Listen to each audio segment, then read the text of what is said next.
Have you ever stopped to think about how some, well, seemingly niche industries are actually massive engines for the global economy? Yeah, these markets most people haven't even heard of. Exactly. And yet they're completely foundational. Yeah. Today, we're going to do a deep dive into one of those uh, surprising giants, the polycrystalline mullite fiber market. It does sound pretty technical, I know. Right? It sounds super specific, but it's actually a perfect example of how these specialized high-performance materials are, you know, quietly driving huge economic growth worldwide. But before we jump into the numbers, maybe you can give us a quick rundown for listeners thinking, Poly, what now? What is this stuff, and why is it so important? Absolutely. So our mission here is really to unpack this market, the size, growth projections, key regions, all that. But yeah, let's start with the material. Imagine like a super material. It's incredibly light, but it can handle really extreme temperatures. We're talking way beyond what normal steel or even, say, typical ceramics can take. That's basically polycrystalline mullite fiber, or PCMF as you might see it sometimes. It gets used in really specialized industrial settings. Think super insulation for massive industrial furnaces, Ah, or components in aerospace, high-tech ceramics manufacturing, places where you need that extreme heat resistance and lightness. It makes processes safer, way more efficient, last longer. It's kind of an unseen hero. gotcha. And those unique properties, that's exactly why its market is showing this pretty surprising growth. That context definitely helps make the numbers feel more real. So, okay, let's unpack those figures. Our sources show the global market was already worth a pretty solid 846 million US dollars back in 2021. Yep, substantial. And it's projected to climb over $1 billion by 2025, so pretty soon. Yeah. And then keep going up to an estimated $1.78 billion by 2033, which works out to a compound annual growth rate, a CAGR of 6.38%. That seems pretty healthy. Oh, it's very healthy. I mean, 6.38% CAGR isn't just, a number on a page. For an industrial material like this, it signals really strong, sustained expansion. It's driven by some fundamental shifts, actually. This kind of steady growth tells us industries all over the world are investing heavily in processes that demand, well, better heat resistance and lighter solutions. So efficiency and performance driving it. Exactly. It points this global push for, more energy-efficient manufacturing equipment that lasts longer, safer working environments in these high-heat industries. This fiber is like underpinning the infrastructure of modern industry. It enables innovations that just weren't possible with older materials. Okay, so with that strong global growth, the next question is obvious. Where? Where is this growth actually concentrated? Let's look at the regional picture. Where are the powerhouses? Any emerging hotspots? Right. If we look at the map, so to speak, Asia-Pacific is, well, it's undeniably leading the charge here. Okay. Their market was valued at nearly $310 million back in 2021, and it's projected to shoot up to over $686 million by 2033. Wow, more than double. Yeah, and that's leading globally with a really impressive core GR of just over 7%. 7.017% to be precise. And within Asia Pacific? Well, China's a huge player, obviously, projected to grow to almost $278 million by 2033. That's a 7.42% CAGR.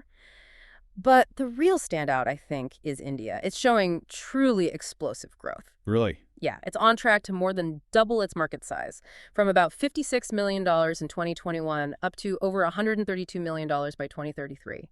And India actually has the highest regional CGR there, hitting 7.512%. That's huge. What's driving that in India specifically? It seems closely tied to their rapid infrastructure development, massive industrial expansion, especially in sectors like cement, steel, glass manufacturing. All needing high-temp processes. Exactly, all relying heavily on the kind of advanced high-temperature insulation this fiber provides. Then if we move across the globe a bit, South America is also showing some vigorous growth. Their market's projected to grow from around $49 million in 2021 to over $126 million by 2033. That's a solid TGR, too, 6.569%. Brazil and Colombia are doing particularly well within the region. It suggests, a growing demand for these advanced industrial materials as their economies develop. Makes sense. And Europe. Europe's definitely in the mix. Steady growth projected from about $184.5 million in 2021 up to over $371 million by 2033. The CGR there is 6.191%. Slightly lower than Asia Pacific, but still strong. Still very strong. And interestingly, the category Rest of Europe, which covers a bunch of different industrial nations, actually has the highest European regional CGR at over 7%, 7.038%. And you also see notable growth in places like Germany, nearly 6.6% CGR, and the UK at about 6.4%. So broad-based growth there, too. It really does paint a picture of a global phenomenon, doesn't it? Not just one or two regions. Definitely. And speaking of major markets, North America must be a significant piece of this puzzle, too. Oh, absolutely. North America holds a big share. It shows steady progress. Market revenues were around $241 million in 2021, and they're climbing towards a projected $477 million by 2033. The CAGR is just under 6%, 5.942%. And within North America, is it mainly the U.S.? Yes, the United States dominates the region by far, accounts for the vast majority of that market. It's a more mature industrial base, perhaps. Right. But it still sees strong demand. Existing industries are upgrading. New high-tech sectors need these materials, so continued need. Okay. Are there any other regions we should touch on? Yeah, we should also mention the Middle East and Africa. Their contributions are smaller overall, but still growing. The Middle East is projected to grow from about $38.6 million to $72.2 million by 2033. That's a CAGR of around 4.8%. And Africa, starting smaller at about $23 million in 2021, is expected to reach nearly $45 million by 2033, with a CAGR just over 5.3%. So lower growth rates compared to, say, India, but still part of the global picture. Exactly. They represent growing industrialization in those regions and, increasing adoption of these kinds of advanced materials within their specific economic contexts. Okay, so we've seen the really impressive numbers. We know where the growth is happening. But let's circle back to the core question for maybe some listeners. What is it about this specific fiber, polycrystalline mullite fiber, that makes it so valuable, so indispensable across all these different economies and industries? We touched on it, but let's really get into those properties. Right. This is where it kind of boils down to the material science, the physics, and chemistry. The reason you see this consistent growth across such different geographies comes down to a few really critical properties. First and probably foremost is its high temperature performance. Right. This is just crucial in settings like steel making, glass production, those big industrial furnaces we mentioned, places where the heat is so intense other materials would just, fail or degrade really quickly. They just couldn't handle it. Exactly. This fiber lets companies operate processes at much higher temperatures. And that leads to greater efficiency, better product quality. Second is its lightweight properties. That's a huge plus.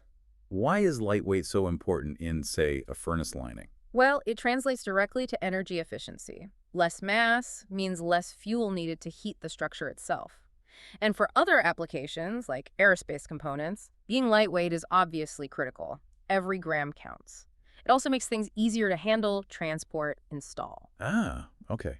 Efficiency again. Pretty much.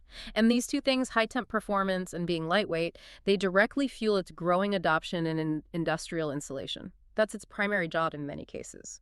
Because it can take the heat, resist corrosive environments, and it's light, it's just ideal for wrapping around critical industrial equipment. It cuts down energy loss, which saves money, and it improves safety by keeping the heat contained. So those core characteristics are really what's driving this whole global market expansion we've been talking about. That's fundamentally it. Those are the key drivers. This has been fascinating. This deep dive really shows how looking into a, seemingly specific market like polycrystalline mullite fiber can actually tell us so much about broader global economic trends and the sort of quiet power of these specialized materials.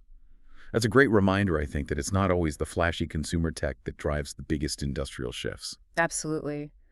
And maybe a final thought for you listening is just that. Consider how these materials, the ones you never really hear about, are genuinely fundamental. They're part of the essential infrastructure, enabling the continued growth of so many different industries around the world. They're the hidden enablers behind everything from, your phone to the bridges you cross.